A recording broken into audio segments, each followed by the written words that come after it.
Está havendo uma reação nos Estados Unidos contra todo esse show de horrores, esse espetáculo de horrores sem precedentes que temos testemunhado.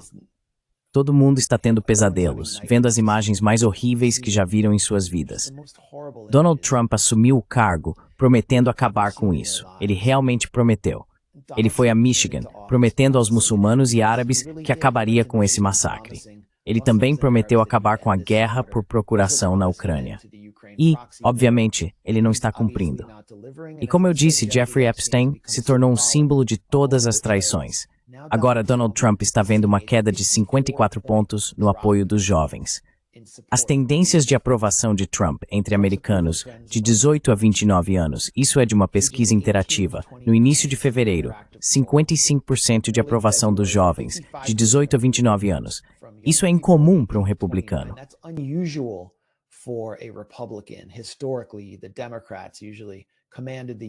Historicamente, os democratas costumavam conquistar o apoio dos jovens, mas Donald Trump conseguiu canalizar esse apoio.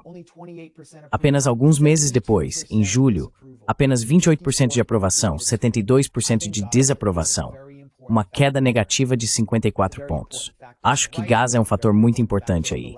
É um fator muito importante na direita, é um fator muito importante na esquerda, mas a maior mudança, obviamente, ocorreu na direita. A maior mudança é entre a figura mais visível do QAnon, Jake Angeli Chansley. Lembra do chamando QAnon do dia 6 de janeiro? Ah, sim, e F Israel e F Donald Trump. Esse é o cara que estava disposto a dar a vida, que foi preso em um motim motivado pela crença de que a eleição havia sido roubada, que Donald Trump iria prender a suposta elite pedófila.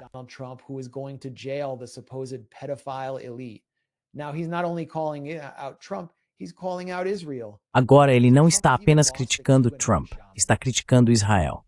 Então Trump perdeu até o chamando QAnon.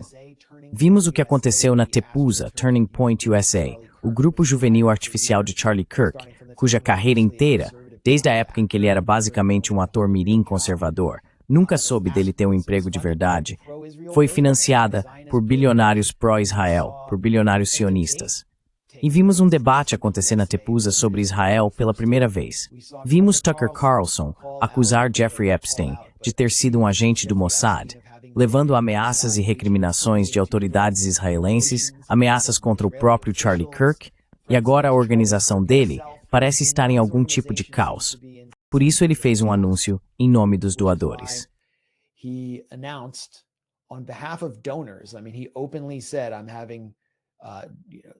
Quer dizer, ele disse abertamente, estou fazendo isso tanto pelos doadores quanto pelos nossos próprios apoiadores. E quem são esses doadores? Grupos focais com líderes estudantis conservadores que estão sendo preparados pela Tepuza. E ele está conversando com eles sobre suas opiniões em relação a Israel, porque isso se tornou uma grande crise para ele pessoalmente e para sua organização. É uma crise porque ele não consegue conciliar a contradição entre a base jovem conservadora ou de direita e os doadores que bancaram sua organização.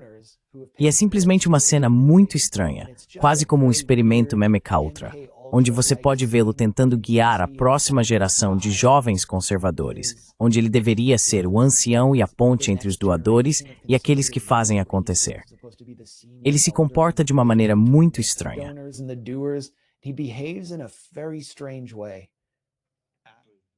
Isso faz sentido para você? Exatamente. Você não é anti-Israel. Você não deseja mal a eles. Você não está torcendo pelo Irã. Não, eu apoio Israel. Acho que eles são nossos aliados. Quero que eles tenham sucesso.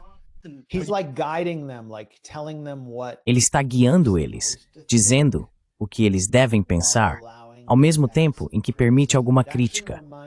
Na verdade, isso me lembra de quando eu ia a seminários organizados por grupos sionistas liberais, onde lidavam com esse mesmo fenômeno entre judeus progressistas em cidades como Nova York há 10 ou 15 anos. O mesmo que aconteceu com os judeus está agora acontecendo dentro do movimento conservador. Algumas pessoas chamam de antissemita por dizer isso, por porção. E eu acho isso ridículo.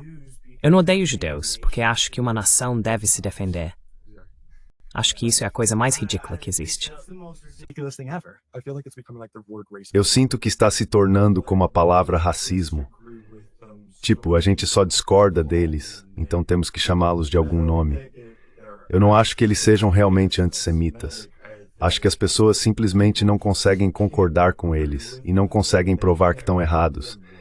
Então só jogam uma palavra e dizem, você é antissemita, porque acha que deveríamos parar de mandar nosso dinheiro para lá. Algo que eu percebo entre as pessoas com quem convivo, eu realmente vejo um desprezo geral maior, quero dizer, sendo honesto, pelos judeus. Isso mesmo. Simplesmente porque estão constantemente ouvindo que odeiam judeus. E é como se fosse, tudo bem, se você vai dizer que eu odeio judeus repetidas vezes, então se eu vou ser condenado pelo crime, é melhor que eu cometa o crime. Eu temo que a mesma coisa aconteça com toda essa conversa sobre raça. Quanto mais falamos sobre isso, mais o racismo realmente acontece. Tudo bem.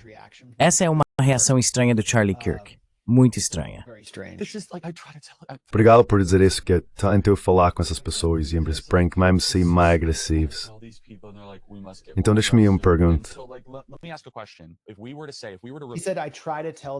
Ele disse, eu tento falar para essas pessoas de quem ele está falando. E eu já vi ele ser ridicularizado por tentar imitar os maneirismos do Tucker. Mas você precisa ler nas entrelinhas. Quando ele diz, eu tento falar para eles, ele está falando dos seus doadores ultracionistas, aqueles que o enviaram para Israel.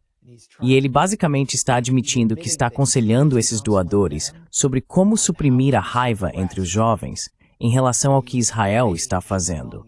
Porque agora isso está afetando os jovens brancos.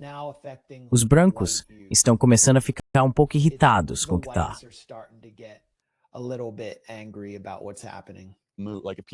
Tipo, se as pessoas disseram que o Tucker falou é antissemita, eu não penso assim.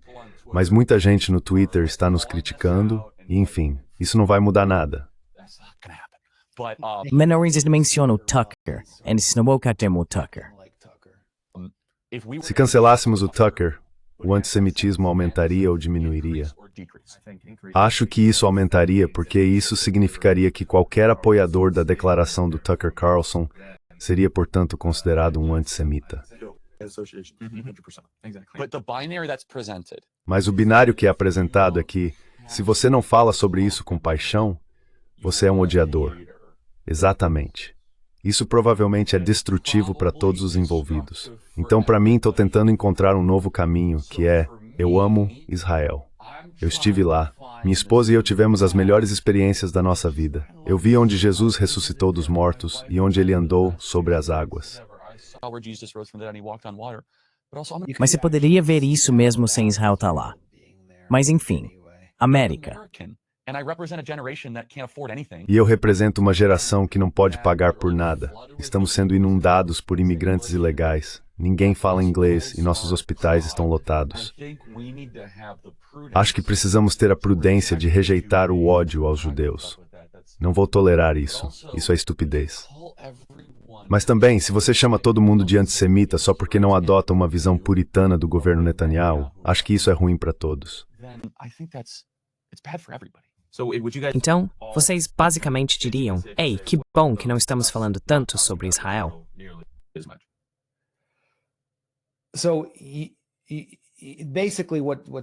Basicamente, o que está acontecendo aqui é que existem grupos e doadores pró-Israel que estão monitorando esses jovens e analisando-os.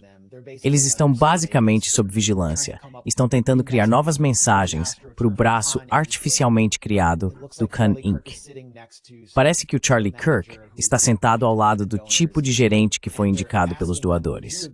E eles estão perguntando, vocês concordariam em simplesmente falar menos sobre isso? Se pedíssemos para os elementos sionistas pararem de chamar vocês de antissemitas, vocês concordariam em diminuir um pouco o tom? E vocês concordariam em combater o antissemitismo em troca de não serem rotulados como antissemitas? Eles estão tentando criar novas mensagens. They're trying to come up with new messaging. They're trying to come up with new maneuvers. They're trying to do everything except Eles estão tentando inventar novas manobras. Estão tentando fazer de tudo, menos algo concreto para realmente parar as mortes, acabar com o apartheid e pôr fim à ocupação.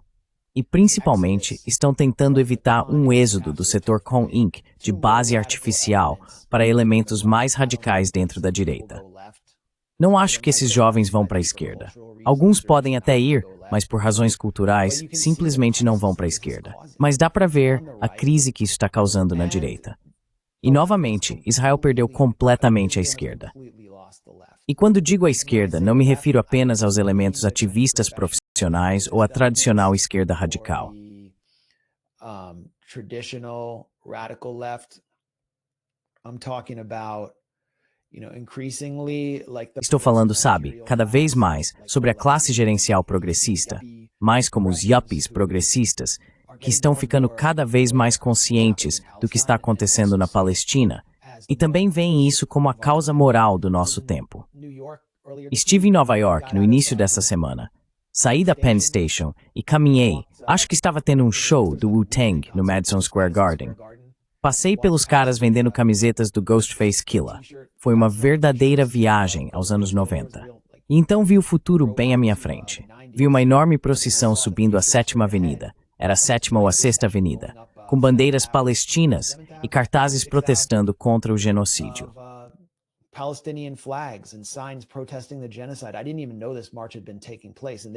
Eu nem sabia que essa marcha estava acontecendo. Eles tinham saído da Union Square e estavam indo para 42nd Street. Então eu me juntei a eles. Vou te mostrar como foi. Conversei com alguns dos ativistas e organizadores mais experientes, e o que eles disseram é que estão percebendo muito mais pessoas comuns aparecendo. Muito mais gente que é apenas trabalhadora do dia a dia, que não vem dos círculos ativistas, está participando. Elas estão revoltadas com a fome. Estão revoltadas com a inanição. Foi uma marcha muito grande.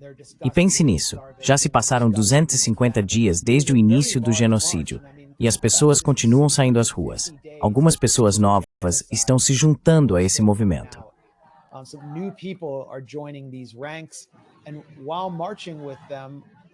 E enquanto marchava com eles pelo centro de Nova York, eu via pessoas saindo de seus escritórios, pessoas usando máscaras, suas roupas de trabalho, para fazer sinal de positivo, aplaudir, torcer por eles. Carros buzinavam em um coro de Palestina livre, livre. Vendedores comemoravam. As únicas pessoas na rua que ficaram incomodadas com essa manifestação foram membros do Beitar, que vieram tentar provocar e aterrorizar a marcha, mas estavam completamente em menor número. Então algo está acontecendo na esquerda. Algo está acontecendo na direita. O único fator que impede isso é a falta de democracia neste país. Simplesmente a completa falta de democracia. O que resultou em apenas 18 democratas assinando uma resolução condenando a política de fome de Israel.